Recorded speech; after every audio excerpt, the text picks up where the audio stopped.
experience about moving to Canada. Previously, I've been in a toxic environment. Is that racism or is that microaggression? Have you found love in Canada? Are you happy with where you are in life?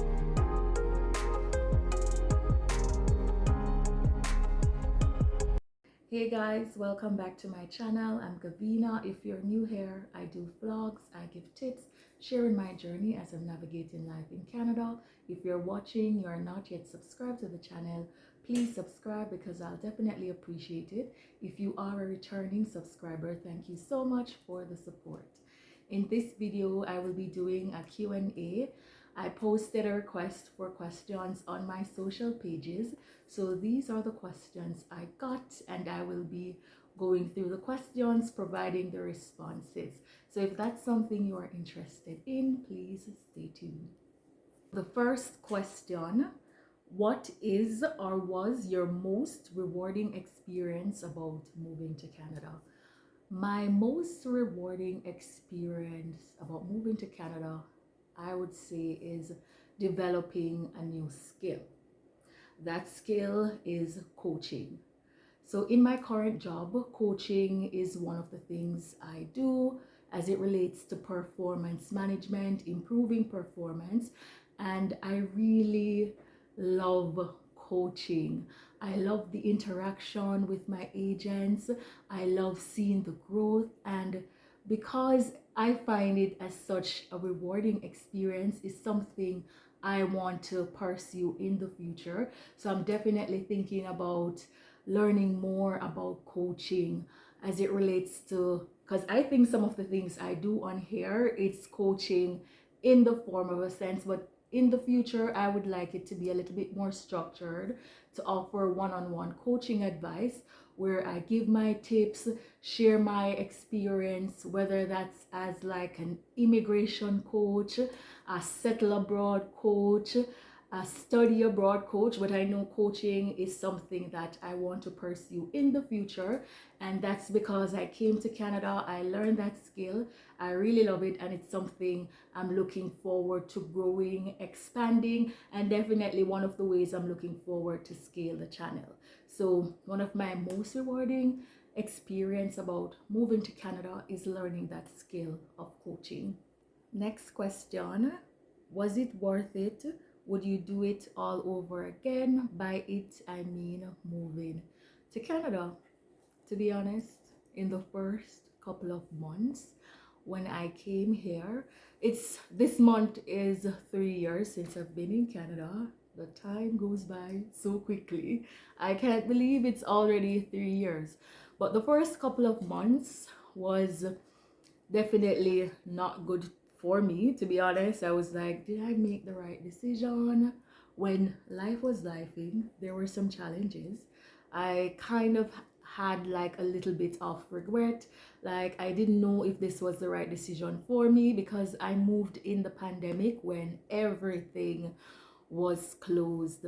But as I started immersing myself in life in Canada, the culture, adjusting, things got okay. And looking back, I definitely don't regret the journey. There are so many things that I've learned on this journey, so many experiences, so many skills I've been able to develop. And wherever this journey takes me, I will always appreciate the experience, the opportunity that I got to experience life in Canada.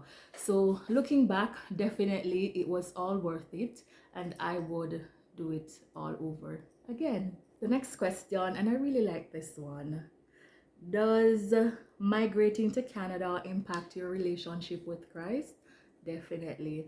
I would say since I've been on my journey in Canada, it has pulled me closer to God, because sometimes the only person that you're there to lean on is God. So that has definitely assist with building a stronger relationship with God, a stronger faith, because sometimes things are happening and the only thing you can hold on to is your faith. And I've definitely seen situations where God came through for me, especially on my journey here in Canada. I've made requests to God and I've seen those prior requests being fulfilled. One thing is when I was searching for a job. So when you go to school, you get your postgraduate work permit.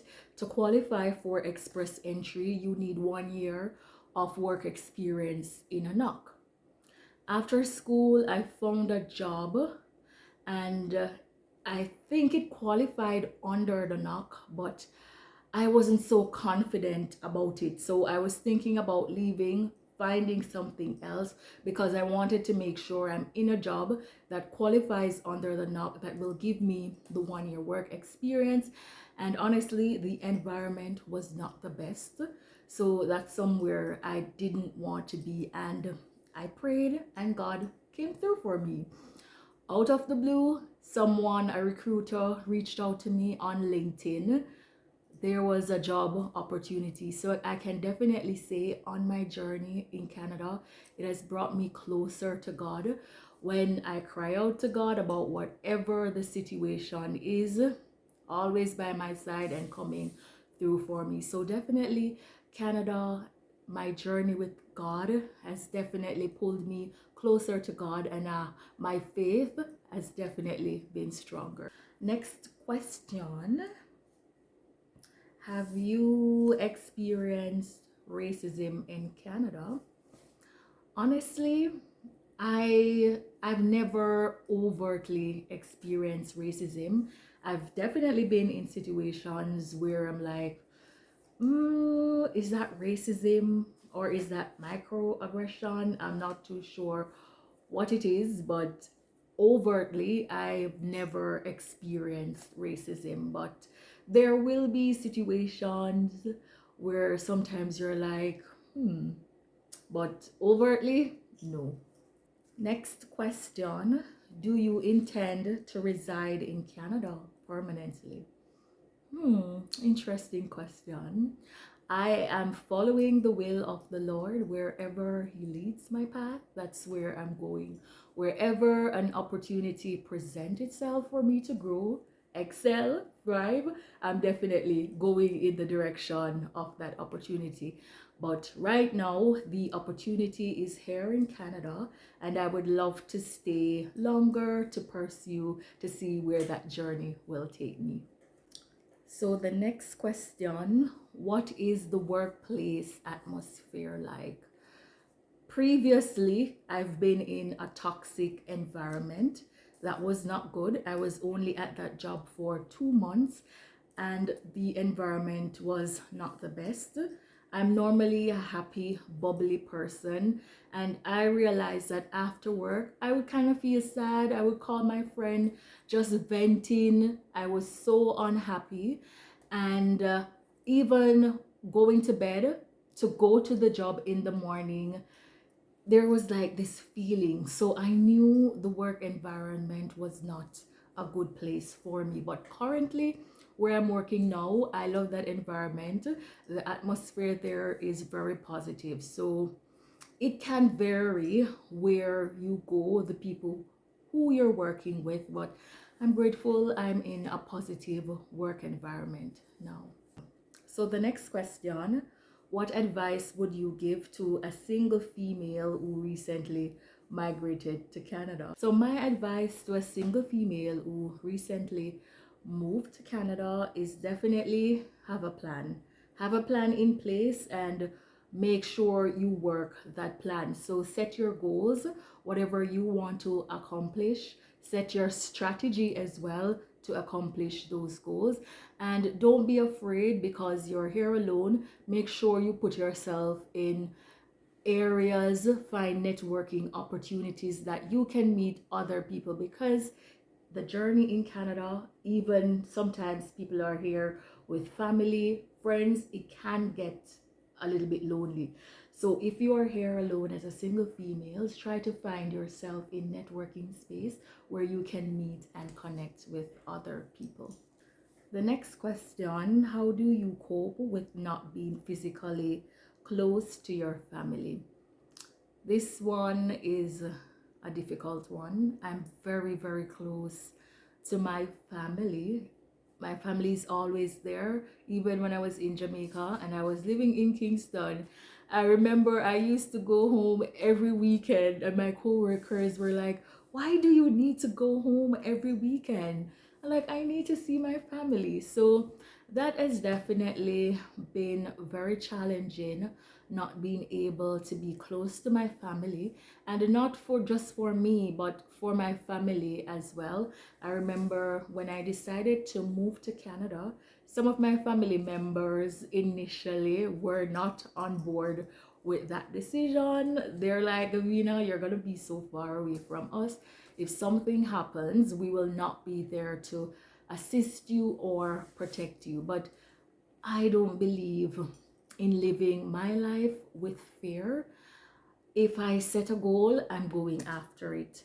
So while it has been challenging not having my family around, I definitely try to keep in contact as much as I can. And I know it's only for a time. So when my situation improve, I will be able to travel more frequently. My family will be able to visit me more frequently. So it's definitely challenging not having my family with me, close to me physically, but we try our best to keep in touch.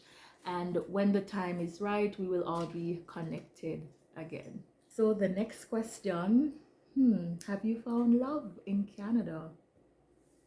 Interesting.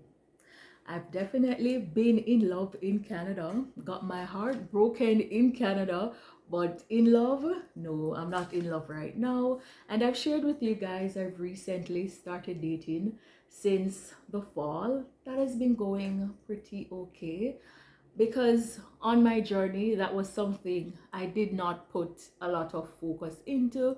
My thing was focusing on building my life, focusing on my goals, and I was just not open to dating. But now that I'm in a better space, I feel like I've accomplished a lot of things. I'm on a path that I'm okay with. I've been open to the idea of meeting someone. So I've been going on dates, and that has been going good so far. So am I in love? No, but I'm hoping that I will find love pretty soon, or love will find me pretty soon. So that's something I'm kind of excited about. So the next question, are you happy with where you are in life right now?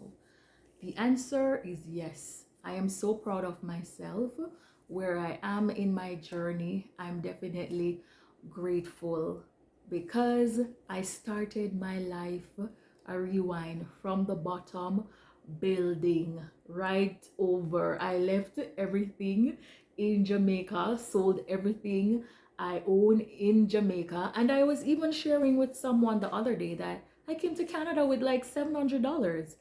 And they're like, what? Yes, yes. So I'm definitely proud of the place where I am right now. I've set those goals and I was able to accomplish it. There are other things that are in the works that I'm waiting for to happen. But where I am right now in life, I'm definitely happy. I feel proud of myself, and I just want to continue going after different opportunities to make the best of my time here. So the next question, how does one define happiness? I think the definition of happiness is very subjective, because what makes me happy will not be what makes you happy. So that's happiness is very subjective. So you need to define what happiness is for you, and making sure you have your strategy to go after those things or achieve those things if that's what it means to you. For me, happiness means peace of mind, a good relationship with my family, able to take care of my responsibilities, good health, good people around me, opportunities that I'm able to thrive in. So happiness is kind of subjective, and you would need to define your boundaries of the things that make you happy. So the next question, how has your YouTube journey been so far? My YouTube journey It's going good so far. Definitely not something I saw in my future as something that I would be doing because I'm an introvert. And by nature, this is not something an introvert would normally do.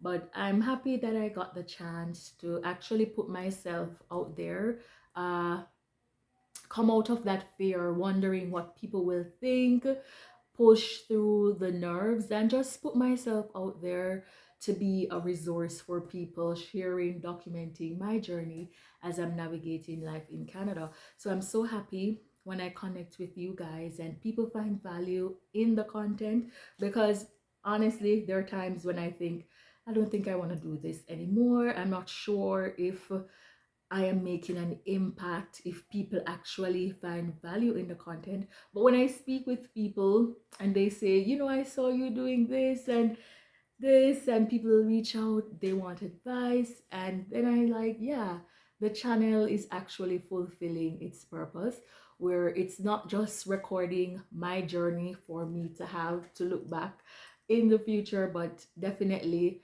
sharing my journey and assisting others as well, so that their immigration journey can be less stressful, easier, and basically as a resource. Final question: where do you see yourself in 5 years?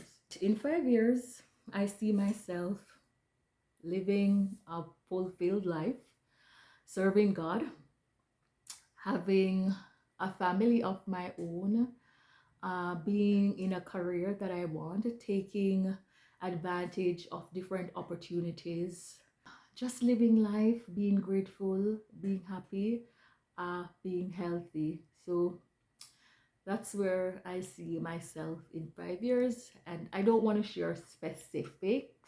So that's just an overview of where I want to see myself in 5 years. So that's the end of my little Q&A. Thank you so much for the questions. Please remember to subscribe to the channel if you haven't.